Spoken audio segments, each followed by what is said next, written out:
Apple's September event is getting very close, and this year's in particular should be very interesting. Because yes, we're obviously going to get a new iPhone and most likely going to get a new Apple Watch as well, but this year there's something very, very different that's expected to be launched. We've potentially got a new iPhone design that's going to completely change the game with the Apple iPhone. There's also huge rumours that Apple is going to change the game with their smart home lineup. And potentially the iPad mini is going to be getting a huge upgrade as well. But before we get into it, there's two things you have to do. Make sure you click subscribe, as I'll be covering all the content on Apple's latest tech as soon as it's announced. And the second thing, make sure you stay to the very end of this video, as there's a huge Apple lineup that I'm about to discuss. Of course, it's September and we know Apple, so of course there's going to be a new iPhone released. And so the first thing that's pretty much guaranteed is the iPhone 18 Pro. Now, from all the rumours that I'm hearing, we're not expecting a major upgrade in this department. The dynamic island is rumoured to get a little smaller, we're expecting an improved OLED display, and apparently we're getting some new colours. There's supposedly going to be a light blue, but also what I'm most interested in is the dark cherry.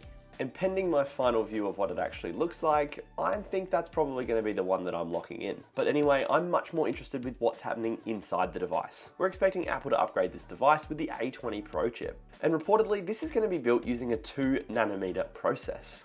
There are also rumours that Apple will be using the C2 modem and the N2 networking chip. And I'm sure we can pretty much guarantee that Apple will be telling you this is the fastest iPhone they've ever created. But I'm at the point now that I don't really need my iPhone to open Instagram 3 milliseconds quicker. What I care about most is making sure this efficiency turns into a better battery life for my phone. But there is also one rumoured upgrade that is going to change the game with Apple's camera. The main camera is rumoured to get a variable aperture, and this is really interesting. Rather than having a fixed aperture like we're used to in an iPhone, the camera would physically be able to adjust how much light it's letting in, basically bringing it a little closer to how a traditional camera operates. That could give you more control over depth of field and exposure, and as someone who creates a lot of video, that's the iPhone 18 Pro feature I'm probably the most interested in. The question is, would any of this actually make me want to upgrade? We're going to have to wait and find out, because there's another iPhone that's potentially getting released that is way more interesting. This is the one, after years and years of rumours, and Samsung doing this in 2019, Apple is potentially releasing the folding iPhone. And interestingly, all the reporting suggests that they're going to be calling this the iPhone Ultra. And honestly, I think that sounds a little bit better than the iPhone Fold. The current rumours suggest it'll have roughly a 5.5-inch display on the outside, which then unfolds into a display approaching 8 inches. Basically, it's going to be an iPad mini in your pocket. The design that all the rumours are suggesting is it's going to be like a passport style opening. Personally, I've never actually wanted a folding iPhone, and I've seen the Samsung Fold for years and I've never really thought about going that way. Probably because I'm a bit of an Apple fanboy. And look, I've played around with the folding phones before, and the one thing that's always driven me insane is the crease in the middle. However, all the rumours are suggesting that Apple have nailed this to perfection. No crease where it folds. Now look, if that's how it turns out, I'd be very interested in seeing how this thing works. However, those same rumours are suggesting that Apple is getting rid of Face ID as part of this iPhone Ultra release. Now that's something that would really annoy me. I love how easy Face ID is. Along with the same reports, they're suggesting that Touch ID is going to be built into the power button on the side of the phone. These reports also suggest that the iPhone Fold is going to be incredibly thin. Think iPhone Air style. However, you would then fold the iPhone shut into the same sort of thickness as something like the iPhone 17 Pro. Now, if they have this nailed, that seems like a really cool option. But then you get to the rumoured price tag. All the reports are suggesting that Apple is going to be coming out with this thing at $2,000 US. This would make it Apple's most expensive iPhone ever to be released. And that is a lot of money for an iPhone. This is one of those devices that Apple are going to announce and everyone's going to think that is incredible until they see the price tag and want to vomit. However, this doesn't stop me from really wanting to get my hands on one of these iPhone Folds and testing it for myself. Now we turn away from the iPhone lineup and move across to the Apple Watches. All the rumours are suggesting we're going to be getting an Apple Watch Series 12 along with an Apple Watch Ultra 4. These same rumours are also suggesting that these are purely going to be a spec bump and we're not going to be expecting to see anything glamorous or a huge upgrade out of any of these devices. There are rumours in the Series 12 that Apple is going to be bringing back the ceramic casing, which to be honest could look pretty bloody nice.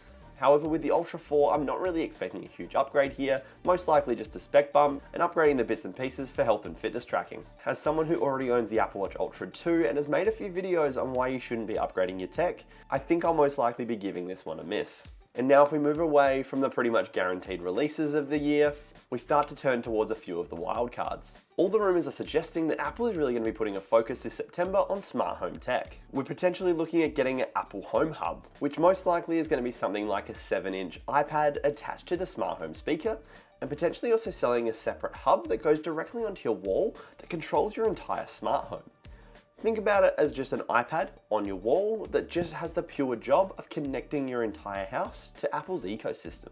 Now this is something that I'm really excited to see in action. Along with the Home Hub, they're also talking about a HomePod Mini too. And then we can sync it across to one of the devices that I think is Apple's most underrated piece of tech in their entire lineup.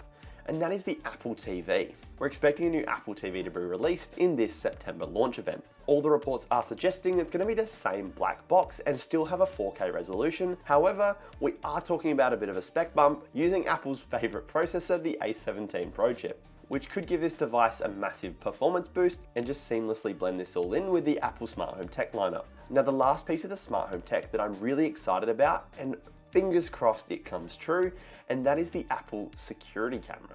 Apple is reportedly developing and potentially going to be releasing at this September event a standalone security camera. Now this is a piece of tech that would sync across the ecosystem so well. Imagine a security alert comes through and you can view it on your Apple Watch, your phone, your Apple TV, your iPad, and potentially this new Home Hub. Apple's cameras in the iPhones are absolutely fantastic, so imagine a dedicated security camera.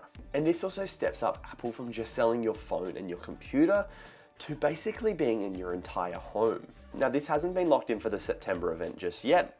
However, all the rumors are suggesting that it is going to be coming in late 2026. So I really hope that does come true. And finally, like I said earlier, there are very strong rumors that the iPad mini is going to be getting a huge upgrade, with they're potentially looking at having an OLED screen in the iPad mini. There are also some really strange rumors around improved water resistance and Apple potentially removing traditional speaker openings by using a vibration-based audio system. And it could even get the same family of next generation chip technology we're seeing in the new iPhones. An OLED iPad with an incredible performance, I definitely can see a lot of people wanting that. I'd love to hear in the comments below what you're most excited for Apple to release this September. And once again, make sure you subscribe as I'll be covering all the tech that Apple is releasing in the September event. And make sure you click this video here, as this one's been recommended for you. Good morning! Good morning! Good morning! Good morning!